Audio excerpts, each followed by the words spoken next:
One of the problems I've had with my new book, Dirty Reader, is that it's pornographic. I mean, sure, it's 70 to 80-year-old pornography, but that kind of doesn't really matter much. Um, I'll show you the book itself on the screen. It really is another doorstop like Laughs and Jugs.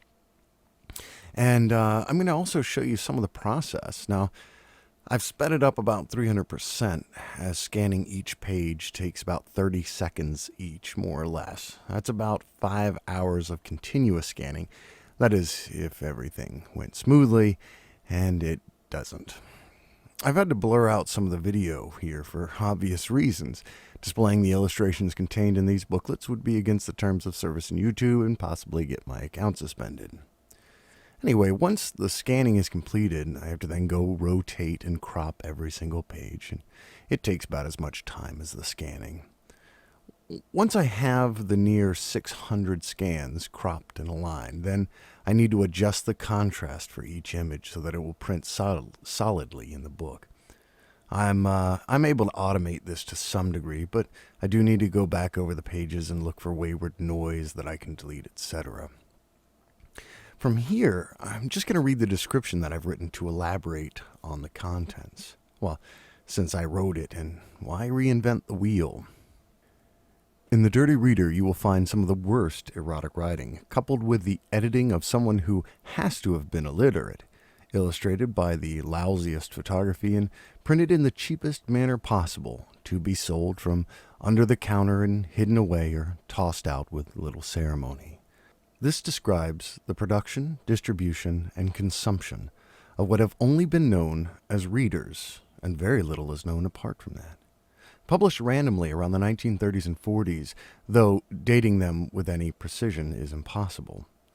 They had exorbitant prices listed on the covers, along with claims to have been from remote locales and fanciful-sounding publishing houses. Increasingly rare, these original booklets will fetch a pretty penny. But after years of collecting, this volume of almost 600 pages presents the facsimile contents of 15 of these ridiculous, funny, sometimes offensive, and even occasionally titillating booklets. Now, we can just look at one booklet contained in the collection, and we'll be able to illustrate the preceding paragraph quite nicely. We'll take Lady Lansdale, for instance. Once you open the cover, you'll find a story called The Passionate Miss Ames. And if you read long enough, you'll realize that there is absolutely no connection whatsoever to the titular Lansdale mentioned on the cover. You'll also quickly discover that whomever typeset the book only seemed to have a vague understanding of the English language and was most certainly being told the words he needed to be set, rather than looking at some sort of written master copy. Now, this is purely speculative on my part, but if you can imagine a scenario that would explain the following, please elaborate on the comments. Let me read from the first page of this booklet. The Passionate Miss Ames.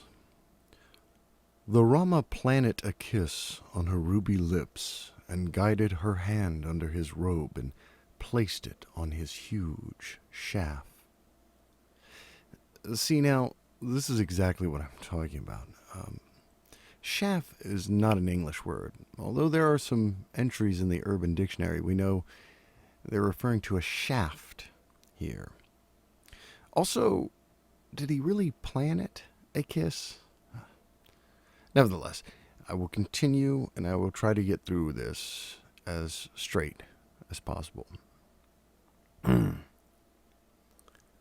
Undoing the buttons that held it prisoner, it leapt forth, its round head gleaming in the dim light. She struck it tenderly and squeezed it till in responded jerking and throbbing.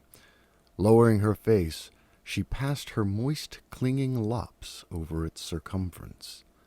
The Rama slipped his hand under the short skirt and titillated her seat pleasure. The Rama found her wet all over, and the sticky fluid covered her from belly to knees. He carried her to the bedroom, threw her upon the bed on her belie, and mounted her back. Seizing his big tool, he slapped it between those two wonderful cheeks and held her tight. Struggling in a frenzy, she endeavoring to squirm from beneath his and beg her, "Not there, Rama, please."